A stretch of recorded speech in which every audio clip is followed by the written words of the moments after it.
Okay, so the video structure is hook, on-ramp, sales sequence, off-ramp, end card.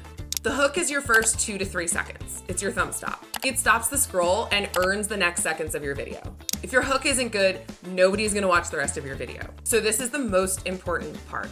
Now the on-ramp for this video is the problem sequence. This is how you show the viewer that they feel seen before you start to tell them to buy a product.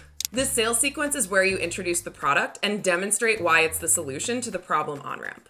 The off-ramp brings it back to the viewer with a CTA, which is a call to action, which is like, get off your butt and actually buy this product now.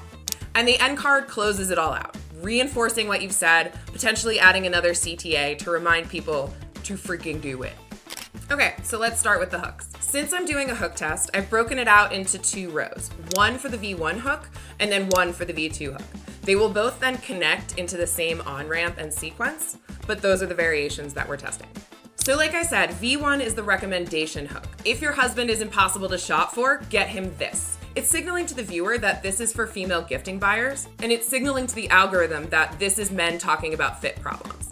I'm capping this for emphasis, and I may add an emoji once I see the first cut if I feel like the headline needs a little jazzing up. Okay, so now I'm gonna run through the rest of the sequence and walk through my thought process, and then afterwards we'll go back and add the visuals. The on-ramp is where we set up the problem. My wife has tried to buy me a lot of clothes over the years. And notice the wording here. So as you see, I'm saying clothes, not quarter zips, because it's important to start broader and then narrow into the solution. Now, for V2, I'm gonna change wife to she because we have wife already in the headline. It's little things like this that you need to keep in mind when you do a hook test. Don't just get sloppy and swap out the hooks without really making sure that it flows into the on-ramp properly. This is also the quickest way for me to tell if I'm reviewing that you are inexperienced or a lazy strategist. So remember these things. Okay, so now we've set up the problem, we're gonna start stacking the pain points. And these are gonna be relatable, specific pain points that people can like feel in their soul. You're not just gonna say something like, oh, it didn't fit. Okay. But if you go into, and they're either too baggy, too tight, or just not my style, now people are like, yes, I've had clothes that are too baggy and I've had clothes that are too tight. And yeah, my girlfriend keeps getting me stuff that is absolutely not my style. Now people are starting to really picture themselves and relate it back to a personal experience they've already had. These lines are quick, specific, and broken up into their own rows because they are going to have corresponding visuals that illustrate them. Now we get to the twist, introducing the product as the solution. But this time she nailed it with the Bird Dogs quarter zip. Then we're gonna mirror the pain points to solution points. The fit is perfect. It shows off my arms and shoulders while leaving room in the midsection. And the stretch means I never feel constricted. Now, I know we said we're mirroring to the pain points, but obviously we haven't addressed not my style. I could add, and I wear it everywhere, which indicates it's clearly your style, you wore it outside in public, but I've decided to instead list specifics to show, not tell.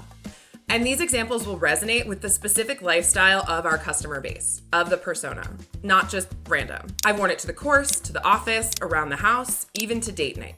And now I summarize it after already proving it. It's the most versatile thing in my closet now. So now this sales sequence has given the male perspective, and we've gotten to the on-ramp now, and now we're gonna bring it back to the woman, bring it back to the person who's actually going to be purchasing this item. This is the off-ramp, the call to action.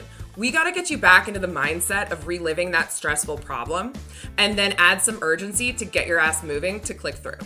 So if you're tired of him returning your gifts, go to birddogs.com and grab a quarter zip. Don't wait, these sell out fast. And then we're gonna use our regular brand end card. And what I like about this is that it's showing all the color options. So hopefully at the end of this, now a viewer is connecting with, oh, I didn't realize I had this many color options. I like that one. I'm gonna click through and get that specific one for my husband. And then at the bottom, we're adding a specific subheader that ties it all back together. The gift he won't return. So our end card generally does not have this subheader. I like to switch it up and make sure that it matches with every specific video. You can also include a true CTA like shop now, but in this one, I think it actually is more powerful to remind people that like this is the solution to that problem that made you feel shitty because nobody likes to have their gifts returned. That sucks.